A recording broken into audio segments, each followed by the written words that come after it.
As I said, the Attorney General could be headed over to the House side tomorrow. And I'm going to bring in North Carolina Congressman Mark Walker. Congressman, thanks for stopping in. And right now, Barr is saying no. Thanks, Patrick. Always a privilege to be with you. All right, now I want to get your take on the Attorney General's testimony in just a moment. But first, let's talk about some upcoming budget talks.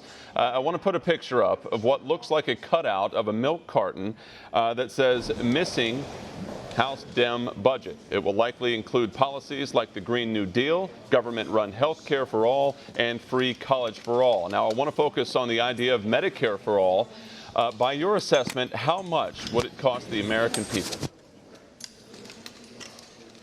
Well, it's going to cost a lot of money. In fact, the reason that the Democrats are struggling to get their budget together is because it actually has $2 trillion in taxes. I believe it was Speaker Pelosi that said, show me your budget and I'll show you your values. Well, if you can't put a budget together, I wonder what kind of values that shows.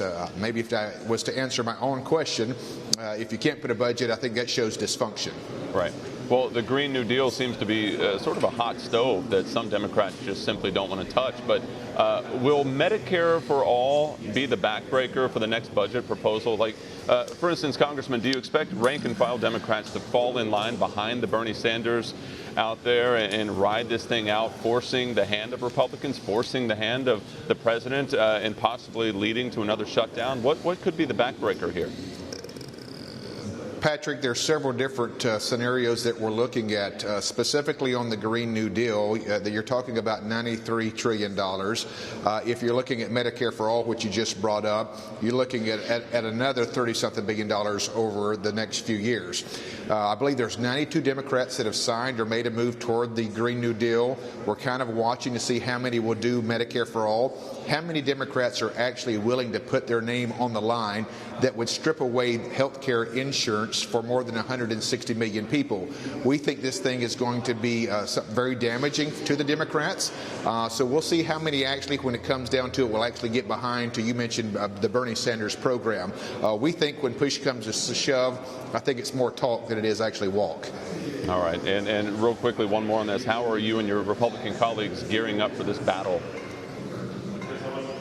Well, the Republican Study Committee, I will tell you today, are releasing their own budget that would balance the budget in 6 years. It's something that the Republican Study Committee, with its 141 members, conservative members, have released every year that lays out in complete, what I would say, detail as far as how exactly we can do that, pulling back on the deficit and obviously the national debt.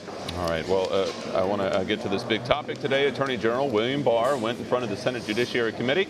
There are reports, of course, that Robert Mueller objected, at least initially, to the 4-page summary of his report by the Attorney General. Your thoughts on Barr's testimony today in what could be called a friendly environment? Of course, Lindsey Graham, the senator there, chairing that committee. And it could be friendly compared to what he could face tomorrow on the House side. But your thoughts on how the Attorney General did today?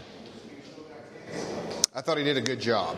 I thought he was well-read, was able to go into detail to the questions, obviously very partisan questions from people like Cory Booker and Kamala Harris, but he held his own. It's great to have an Attorney General that shows some strength. I remember serving 4 years on the House Oversight Committee and having to deal with the likes of Loretta Lynch and Eric Holder. A lot of people believe, Patrick, that Congress has the right to prosecute. We do not. The only thing that we can do is refer the information to the Attorney General. So to have someone who's willing to stand up and get something done, I applaud Mr. Barr 100%. Well, Senator Graham has made it very clear that he has no interest in bringing in Robert Mueller in front of the Senate Judiciary Committee. Would you want to see him in front of I know you don't particularly sit on the House Judiciary Committee, but would you want to see him in front of that particular committee on the House side? I believe this is, as one senator said, this is them continuing to do something with gnaw on this bone or something. The problem is there's no meat on this bone that the Democrats continue to play with. So this is just more semantics. I don't think it's necessary. I think Mr. Mueller, listen, I know enough about the DOJ. If there was any reason to indict with collusion, with obstruction of justice, he would have done so. But the Democrats are going to continue to play this because here's why. They have put their whole credibility on this line for 22 months. With Adam Schiff saying, I've seen the evidence of collusion. So many of those guys have made this a case. They've got to string this out a little bit longer. I believe ultimately it will hurt their credibility. And last question, Congressman, we've heard Jerry Nadler, the Democrat congressman, talk about possibly having the Attorney General step down or asking him to. How divided are House Democrats right now on where they put their efforts? Listen, they are completely not only divided, but there is an intra-fight going on right now as far as how aggressive to move forward with this. Some of the party leaders of the Democrat side in the House, they've been around for a few years. They know this is a dead-end street, but some of the younger people who are inexperienced, who do a lot of talking, they want to continue to chase this out. Ultimately, I believe this will help the Republican Party as we move forward, trying to get our information and details and policies to the American people. All right, and I have one more because we do have just a little bit more time. Sure. Is this Barr testimony today, is this as simple as William Barr is the AG, is the AG, is the AG? I mean, Robert Mueller, he's a U.S. attorney, he's the special counsel, but he's not the Attorney General. So is that as simple as this is? He makes the decisions, and that's it.